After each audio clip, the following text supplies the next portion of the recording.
क्या हाल है बे जुआन तेरे? सलाम साहब। अरे साहब आप नहीं है, ये बता तू ठीक है ना? हाँ ठीक हूँ भाई बा। तो सुना है किसी ने तेरी कणक को आग लगा दी थी, कोई लड़की का चक्कर था। वो चक्कर तो खत्म हो गया। अब छोड़े जी, बात पुरानी हो गई है। ओ कैसे सारे चक्कर खत्म हो गए? तुम तो बिला वजह वहां से निकल आए थे, मुजरम तो कोई और था। सारे हिंदुओं को पूरे गांव ने भड़काया था। हैं जी? हाँ जी, उस रात कांग्रेस के लड़के डाक बंगले में ठहरे थे। तेरे खेतों से उनकी मोटर का खुरा मिला है। छोड़े जी, मिट्टी पाओ जी, क्या रखा है इन बातों में? कुछ भी नहीं रहा। ओ एवी मिट्टी पाऊं? बात मेरे इलाके में अमन अमान की है। कल थाने आना, तुमसे बात करनी है। चल बे जवान।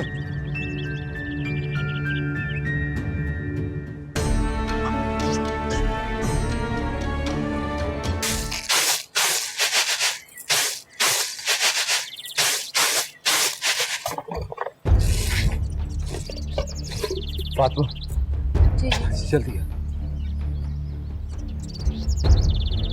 सुगी तू जरा हांडी को देखने आ रही है। हाँ।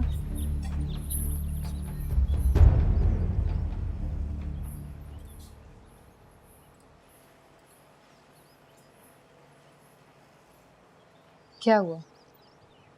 रंग क्यों उड़ा हुआ है? थानेदार आया। अच्छा,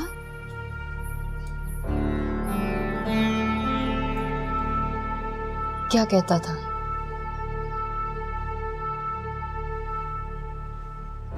कह रहा था कि मेरी कनक को आग लगाने वालों के खुरे मिले।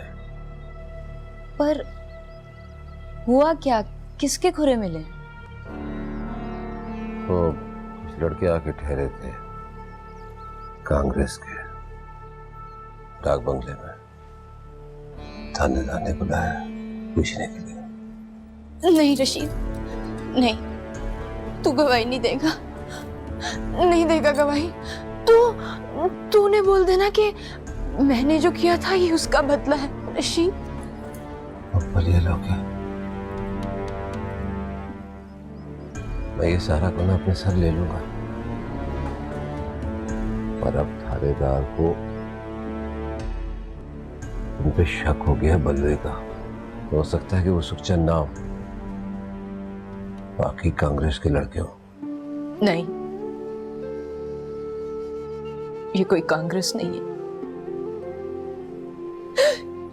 ये मेरा भैया है, मेरा सुखचंद, जो अपनी बहन को वापस लेने आया था। मेरा भैया, मेरा सुखचंद।